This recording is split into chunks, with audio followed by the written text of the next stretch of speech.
Assalamualaikum warahmatullahi wabarakatuh. Salam sejahtera, Om Swastiastu, Namo Buddhaya, salam kebajikan. Yang terhormat Dewan Juri dan teman-teman semua. Perkenalkan, nama saya Lintang Juli Ayutika dari SMP Negeri 2 Kirimulyo. Pernahkah kalian mendengar bisikan angin yang membawa kisah dan masa lalu?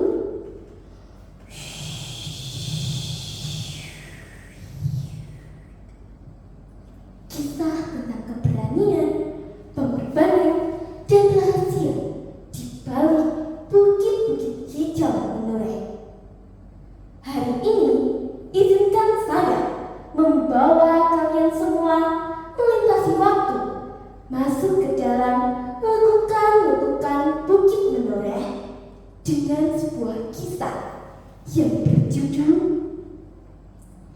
Kisah Abadi Subali dan Sugriwa di Gua Kiskendok.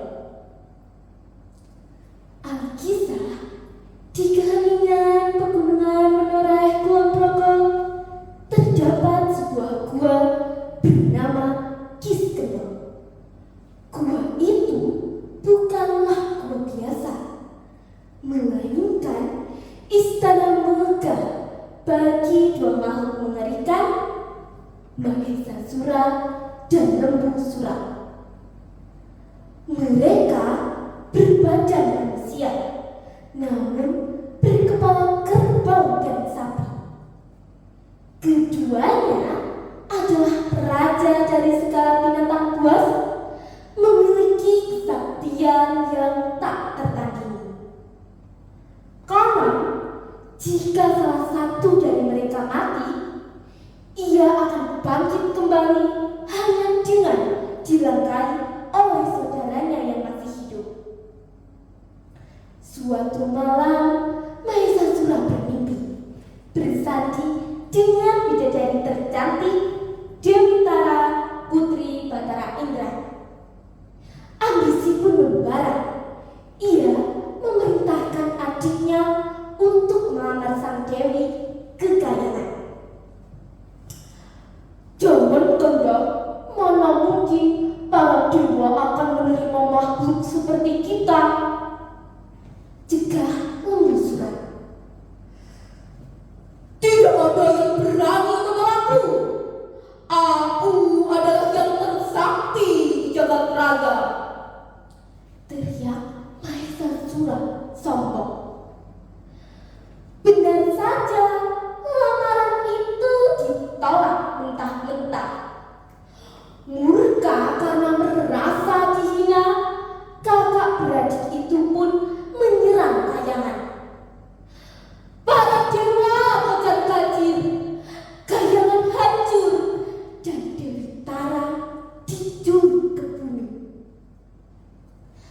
Dalam keputusasaan, para dewa meminta bantuan seorang petapa suci bernama Subali, putra Resi Gotama. Subali, tumpaslah angkara murka mereka. Kami anugerahkan aji padasana kepadamu. Namun, gunakanlah hanya untuk kedamaian, sabda Batara Guru. Subali pun berangkat bersama adiknya Sugriwa. Sesampainya di mulut Gua Kiskendok, ia berpesan dengan serius. Adikku, jagalah Dewi Tara di sini.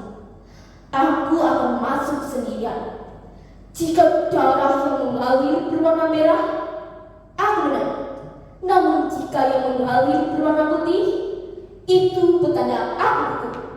Dan jika itu terjadi, segeralah tutup pintu gua ini dengan batu raksasa. Di dalam gua, pertempuran hebat meletus.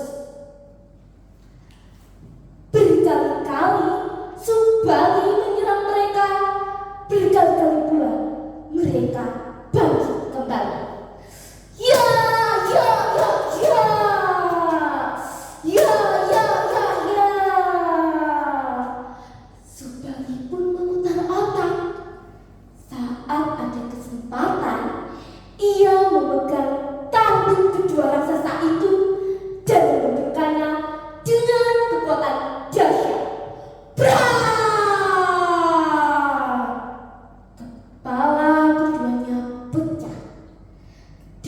merah bercampur dengan otak putih mengalir deras keluar gua.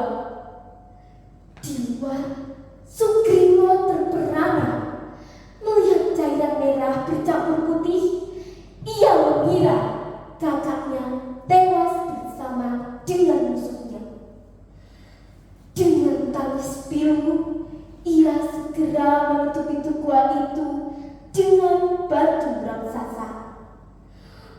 Oh Kanda, engkau telah gugur menyelamatkan Dewi Tara. Kini aku akan melanjutkan tugasmu, membawa Dewi Tara kembali ke Kayangan. Lalu Sugriwo segera membawa Dewi Tara kembali ke Kayangan. Sesampainya di Kayangan, Sugriwo disambut sebagai pahlawan dan dinikahkan dengan Dewi Tara. Namun, saat pesta berlangsung, tiba-tiba pintu Kayangan hancur ditendang. Subali muncul dengan amarah yang meluap. Ia merasa dikhianati dan dibuang di dalam gua.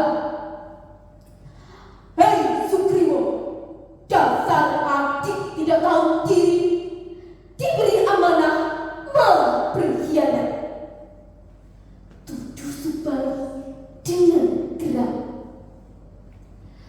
Pertarungan saudara tak terlelahkan hingga sang ayah Resi Gotama datang melerai.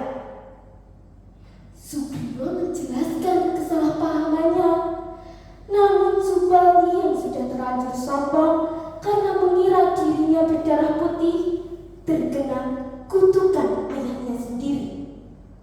Kelak ia akan mati oleh panah sakti titisan Dewa Wisnu.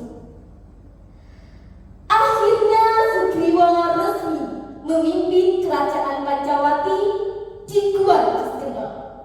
Sementara Subali kembali bertapa untuk membersihkan hati dari nafsu dan amarah. Pisau menggara